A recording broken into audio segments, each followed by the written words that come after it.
ಕೇಳಿರೋದು ನಮ್ಮ ಏಮ್ಸ್ ಬಗ್ಗೆ, IIT ಧಾರವಾಡ ಬಗ್ಗೆ ಕೇಳಿದ್ವಿ, ಮತ್ತು ಇರಿಗೇಷನ್ ಪ್ರಾಜೆಕ್ಟ್ಸ್ನ ಸಪೋರ್ಟ್ ಮಾಡಿ Bangalore development. Because very clearly ನಮ್ಮ chief minister, deputy chief minister ನಮಗೆ ಒಂದು ಕ್ಲಾರಿಟಿ ಕೊಟ್ಟಿದ್ರು. ಈ ಕೇಂದ್ರದಲ್ಲಿರುವಂತಹ ಎಲ್ಲ MPs both ruling and the opposition ಹೋಗಿ ನಮ್ಮ ಮಿನಿಸ್ಟರ್ಸ್ನ, ಪ್ರೈಮ್ ಮಿನಿಸ್ಟರ್ಸ್ನ ಒತ್ತು ಕೊಟ್ಟು ರಾಜ್ಯಕ್ಕೆ ಬರಬೇಕಾಗಿರುವಂತಹ ಅನುದಾನವನ್ನು ತಗೊಂಡು ಬರ್ರಿ ಅಂತ.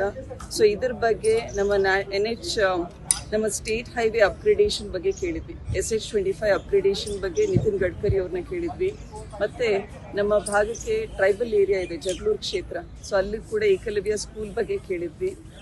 ಆಮೇಲೆ ಏಮ್ಸ್ ಫಾರ್ ಕರ್ನಾಟಕ, ಯಾಕಂದರೆ ರಾಯಚೂರು ಭಾಗದಲ್ಲಿ ಸುಮಾರು ದಿನದಿಂದ ಧರಣಿಯಲ್ಲಿದ್ದರು, ಜೊತೆಗೆ ಬೆಂಗಳೂರು ಕೂಡ ಬಂದಿದ್ರು ಒಂದು ಟೀಮ್. ಸೊ ಇಡೀ ದೇಶದಲ್ಲಿ ಸಾಕಷ್ಟು ಏಮ್ಸ್ ಇದೆ, ಬಟ್ ಕರ್ನಾಟಕದಲ್ಲಿ ಏಮ್ಸ್ ಅನ್ನೋದು ಇಲ್ಲ. ಅದ್ರ ಬಗ್ಗೆ ಕೂಡ ಕೇಳಿದ್ವಿ. ಮೇಡಮ್, ಬಿಜೆಪಿ ಹೇಳ್ತಾ ಇದೆ ಇದು ಒಂದೊಂದು ರಾಜ್ಯ ಅಂತ ಗುರುತಿಸ್ಕೊಂಡು ಕೊಡುವಂಥದ್ದಲ್ಲ, ಇದ್ರಲ್ಲಿ ಓವರ್ ಆಲ್ ಡೆವಲಪ್ಮೆಂಟ್ ಅಲ್ಲಿ ಕರ್ನಾಟಕಗೂ ಸಿಗುತ್ತೆ. ಈಗ ತೆಂಗು, ಗೋಡಂಬಿ, ಕರಾವಳಿ ಎಲ್ಲ ಸಿಗುತ್ತೆ.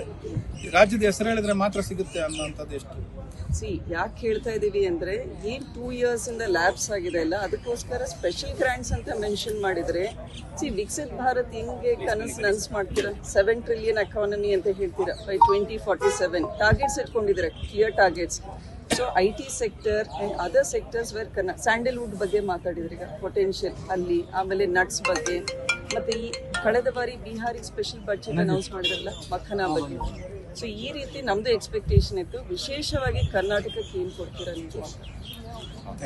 ಅದಕ್ಕೆ ಹೇಳ್ತಾ ಇರೋದು ಡೀಪ್ ಫೇಕ್ ಬಗ್ಗೆ, ಆಮೇಲೆ ಆರೆಂಜ್ ಎಕಾನಮಿ ಅಂತ ಎಲ್ಲ ದೊಡ್ಡದಾಗಿ ಮಾತಾಡಿದ್ದಾರೆ. ಬಟ್ ಸ್ಪೆಸಿಫಿಕ್ ಆಗಿ Karnataka which is doing so ವೆಲ್ನ, ಅಲ್ಲಿಗೆ ಸ್ಪೆಷಲ್ ಗ್ರಾಂಟ್ಸ್ ಅಂತ ಏನೂ ಬಂದಿಲ್ಲ ಅಂತ ನಮ್ಗೆ ಕೊರತೆ. ನಿರಾಶಾದಾಯಕ ಬಜೆಟ್ ಅಂತ. ನಿರಾಶಾದಾಯಕ ಬಜೆಟ್ ಯಾಕೆ ಅಂದರೆ 16th ಫೈನಾನ್ಸ್ ಕಮಿಷನ್ ಏನು ನಮಗೆ ಮಲ್ತಾಯಿ ಧೋರಣೆ ಅಂತಲೇ ಹೇಳ್ತಾ ಇದ್ದೀವಿ. ಸೊ ಅದರ ಭರ್ಪಾಯಿ ಯಾವ ರೀತಿ ಮಾಡ್ತಾ ಇದ್ದಾರೆ ಅನ್ನೋದ್ರ ಬಗ್ಗೆ ನಾವು ಕೂಡ ಓದ್ತಾ ಇದ್ದೀವಿ. ಇನ್ನು ನಮ್ಮ ಏನು 50% ಶೇರ್ ಮಾಡಿ ಅಂತ ಹೇಳ್ತಾ ಇದೀವಿ, ಅದು ಕೇವಲ 41% ಅಂತ ಹೇಳ್ತಾ ಇದ್ದಾರೆ. ಇದ್ರ ಬಗ್ಗೆ ಕೂಡ ಆತಂಕ ಇದೆ.